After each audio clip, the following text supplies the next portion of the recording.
Good morning, Magic. I'm Gavin Verhey from Wizards of the Coast, and today I'm going to be tackling your Corset questions.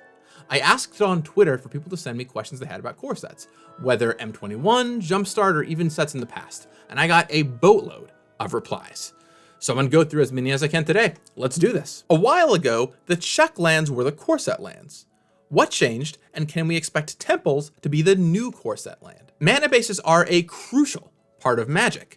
And so a lot of work is put in from the design team and the play design team on looking ahead to future sets and figuring out what lands go where. For example, making sure that there's the right amount of enemy lands and allied lands, tapped lands and untapped lands, so that the themes around them are appropriately supported. If we're going to Ravnica in an upcoming set, we're going to want to make sure that there's a really strong 2-color dual land available, probably the shock lands, for that set to take. In this particular case, the temples are here so that after last year's Corset rotates out, which also had the temples, that means that all 10 temples will still be available in standard, as opposed to having just 5 temples in the format from Theros Beyond Death. That said, the Czech lands like Glacial Fortress are sweet, and I would not be surprised to see them in a Corset again. How do you decide which high-power reprints to put into Corsets? It really comes down to 3 core factors.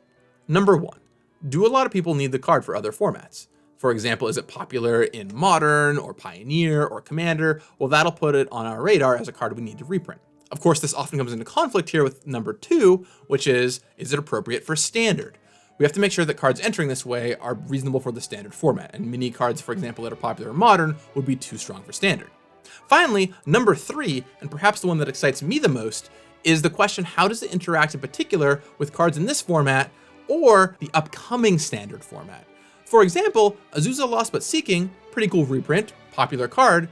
Hey, if only there was a world that traditionally had a lot to do with lands coming up in the future. Was a Reality Ripple ever considered for a reprint given to Fairy's second ability? I still can't believe that phasing is back in a standard set, let alone a Corset, something often used to teach people how to play Magic. But the big difference here is that Teferi is a mythic rare, so it's unlikely that a new player is going to open it up and see it really quickly. Reality Ripple would probably be a common or an uncommon, and a lot more likely to show up, and you'd have to teach somebody what phasing is right off the bat. Why is Jumpstart only available in English? To talk about this properly, first I need to tell you about the story of Jumpstart. You see, it all begins at a hackathon years ago. This was a week-long period where different people ran different mini teams trying to come up with new product ideas for Magic. This is the same hackathon, by the way, that Modern Horizons came out of, and that I pitched Commander Legends for the first time. Doug Beyer pitched a product called Packet Draft. This would later become Jumpstart. Now, everyone liked it. We knew pretty early on this was going to be awesome. But there was a big challenge. We weren't sure if we could even make this thing. The idea of putting a booster pack kind of inside of a booster pack was really hard to pull off. And basically since then, we've both been working on designing the product, but also working with our vendors to try and figure out how we can actually print this thing.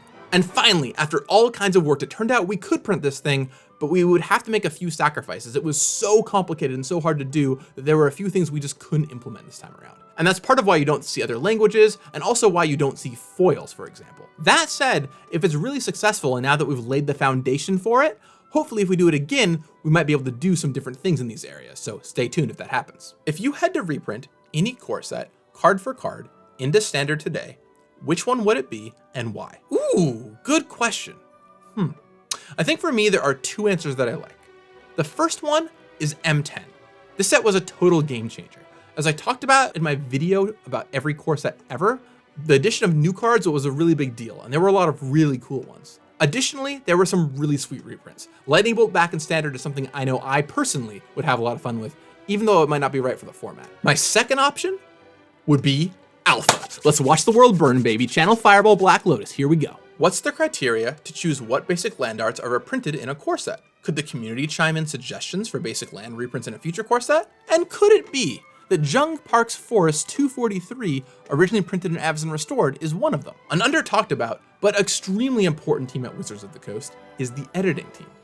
In addition to editing cards, they do a lot of work on the nitty-gritty of sets along with the set lead, figuring things like the basic lands out. And often they'll choose things that are thematic for the set.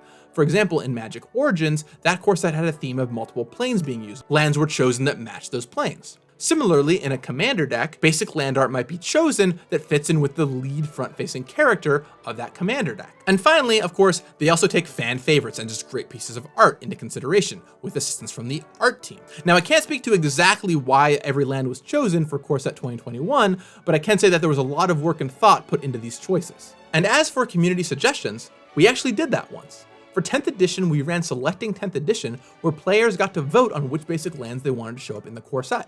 Cool stuff. With that said, your suggestion about Jung Park's Forest has been duly noted. Ugin is in the set, but he doesn't have a common, uncommon, and rare showcase card like the other Planeswalkers.